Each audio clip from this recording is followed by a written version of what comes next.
다음은 부동산 소식입니다. 연이은 정부의 부동산 대책 발표 이후에도 상승세를 이어가던 부동산 시장이 최근에는 관망세에 접어든 모습입니다. 하지만 서울 내 대장 아파트에서의 상승세는 여전해서 올 가을이 집값 향방의 분수령이 될 것으로 보입니다. 경제부 박연신 기자와 이야기 나눠보겠습니다. 박 기자, 요즘 부동산 상황 분위기는 어떻습니까? 네, 매수자들의 조급증은 누그러든 것으로 보이고요. 파는 사람과 사는 사람이 눈치 작전을 벌이는 관망세 상황으로 보입니다. 중요한 지표가 거래량인데 급감했습니다. 서울 부동산 정보 광장에 따르면 이달 집계된 서울 아파트 거래량이 지난달에 5분의 1 수준으로 줄었습니다.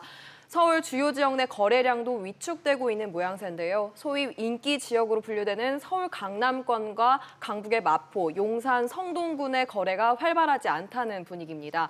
집주인은 직전 신고가만큼을 받겠다고 호가를 올리고 있는 상황이지만 이 매수인은 오른 값을 다 주고는 살 수 없다는 상황이어서 거래가 쉽게 이뤄지지 않는 것으로 분석됩니다.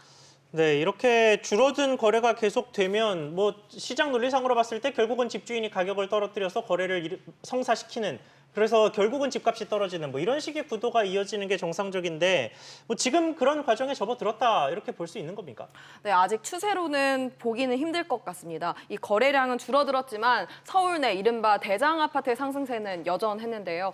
KB부동산이 발표한 이달 KB 선도 아파트 50지수는 지난달보다 2.28% 상승한 것으로 나타났습니다. 이 KB 선도 아파트 50지수는 가구 수와 가격을 곱해 전국 시가총액을 산출한 뒤 상위 50개 단지를 선정하고 이에 대한 변동률을 지수화한 것인데요.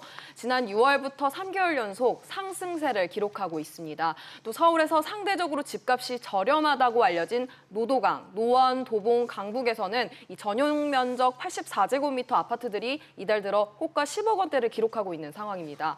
이 국가통계인 한국감정원 통계를 보면 이번 달 들어 이 서울 아파트 가격은 상승폭이 줄면서 보합세를 나타내는데 이 앞으로 한두 달이 집값 추이를 가늠하는 분수령이 될 것으로 보입니다.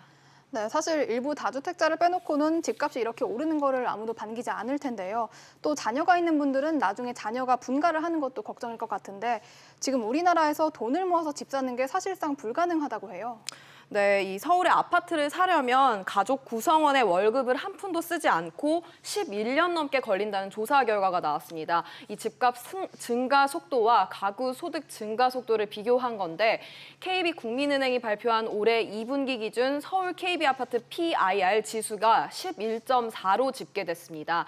이 PIR 지수는 집값을 가구 소득으로 나눈 건데 가구가 소득을 한 푼도 쓰지 않고 모았을 경우 주택을 구입할 수 있는 기간을 뜻한 겁니다. 지난 2018년 2분기부터 살펴보면 꾸준히 증가한 것을 알 수 있습니다. 타 지역과 비교해보면 올 2분기 경기도 아파트 PIR은 8.0, 인천 아파트는 PIR은 7.5로 집계돼 수도권 중에서도 특히 서울 아파트 한 채 마련하기가 어려운 것으로 분석됩니다. 네, 박 기자 잘 들었습니다.